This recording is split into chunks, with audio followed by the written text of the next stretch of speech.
तुम्ही तर म्हणताय आता भाजप सत्तेवर येणार आणि भारत एक सुपर पॉवर होणार आहे. त्यासाठी एक सॉफ्ट पॉवर स्ट्रॅटेजी आहे. तर जगाच्या जिओपॉलिटिक्सवर प्रभाव पाडण्यासाठी काही स्ट्रॅटेजी आखलेली आहे का? म्हणजे तुम्ही या प्रश्नाचं उत्तर द्या किंवा नका देऊ. नाही, नाही, पण नाही. अशी काही स्ट्रॅटेजी असं आहे का इंटरनॅशनल ह्याची? स्ट्रॅटेजी जी आहे ना, सुदैवाने आमच्या सरकारचं काम हे खूप पारदर्शी आहे. त्यामुळे ती लोकांना माहितीच आहे. त्यात काही मी वेगळं सांगतोय, तुम्हाला माहिती नसलेलं असं काही नाही. पण सगळ्यात महत्त्वाचा विषय असा, की लोकतंत्र, डेमोक्रेसी आणि विकास, डेव्हलपमेंट याची जी सांगड भारताने घातली आहे. आपण हा जो काही विकास केला आहे गेल्या 10 वर्षामध्ये आणि खूप मोठं स्थित्यंतर झालेलं आहे. ते जनतांत्रिक मार्गाने केलेलं आहे. हं. लोकतांत्रिक मार्गाने केलं आहे.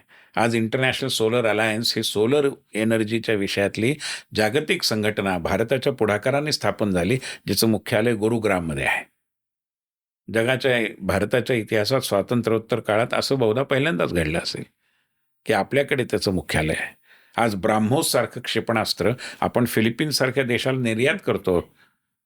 आत्तापर्यंत संरक्षण सामग्री ही आपण नेहमी आयात करायचो. आता आपण निर्यातक देश झालेलो आहोत. अशी खूप उदाहरणं देता येतील.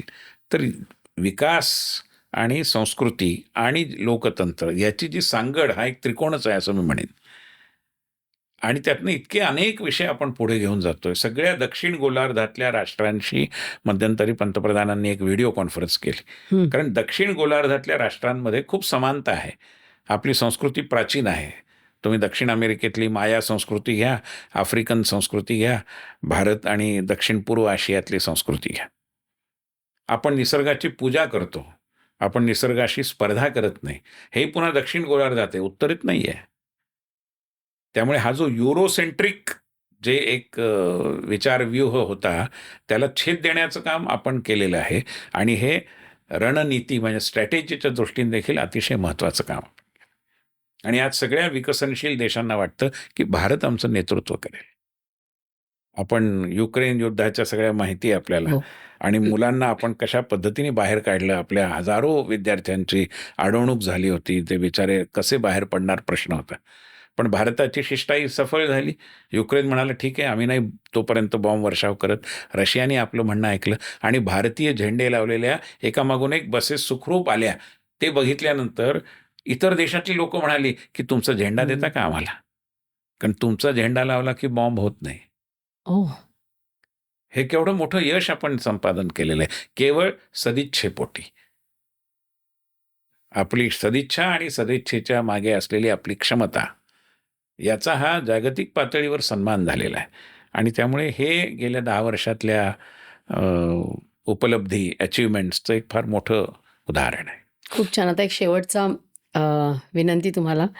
आपले जे दर्शक आहेत, परदेशातील मराठी मंडळी, तर त्यांना तुम्ही काय संदेश द्याल? कारण बऱ्याच लोकांना मी हल्ली ऐकते त्यांना इथे परत यायचं असतं. म्हणजे अगदी आय-टीमधल्यांना पण. आता रिव्हर्स ब्रेन ड्रेन होतोय. तर त्यांना इथे कुठल्या संधी, उपलब्धी आहेत, की ज्यामुळे त्यांनी they will be welcome here? असं आहे की मी देशभक्तीचं मोजमाप करताना तुम्ही कुठे राहता हा प्रश्न माझ्या दृष्टीने गैरलागू आहे.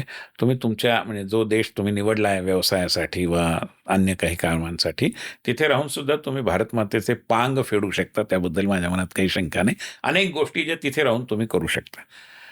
त्यामुळे ते तर तुम्ही जरूर करावंच. तुम्ही जिथे आहात तिथे तुम्ही भारतीय संस्कृतीचे प्रवक्ते व्हावं. हं. याचं कारण तुमच्या व्यवहारावरून, तुमच्या वागणुकीतून लोकं भारताची परीक्षा करत असतात. तुम्ही जर जबाबदार नागरिक झालात तुमच्या देशाचे, म्हणजे जबाबदार रहिवासी म्हणेन मी, तर भारताची प्रतिष्ठा उंचावणार आहे. आणि भारताचं भारतपण हे तुमच्या माध्यमातून लोकांपर्यंत जाणार आहे, मॅनिफेस्ट होणार आहे. त्यामुळे ते तुम्ही तुमच्यात आधी जपलं पाहिजे.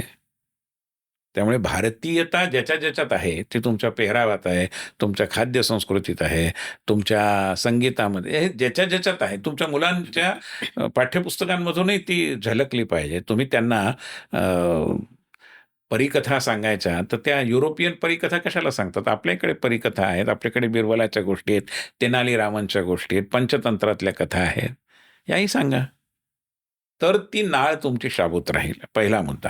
दुसरा, ज्यांना भारतात यायचं आहे, निश्चितपणाने भारतामध्ये आज स्टार्टअप्स, नवीन-नवीन व्यवसाय संधी, इनोव्हेशन, नवी तंत्रज्ञानं याच्याकरता खूप अनुकूल वातावरण आहे.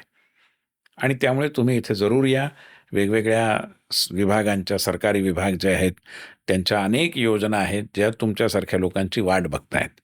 तुम्ही या इथे, तुम्ही स्वतः मोठे व्हा, देशाला मोठं करा आणि इतर लोकांना देखील मदत करा, जेणेकरून तुम्ही जॉब सीकर न बनता जॉब गिव्हर व्हाल आणि इतरांच्या रोजगाराचे प्रश्न देखील तुमच्या प्रतिभेच्या आणि परिश्रमाच्या बळावर तुम्ही सोडवा.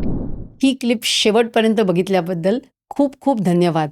संपूर्ण एपिसोड बघण्यासाठी खाली दिलेल्या लिंकवर क्लिक करा आणि सर्व काही चॅनलला सबस्क्राईब करायला विसरू नका.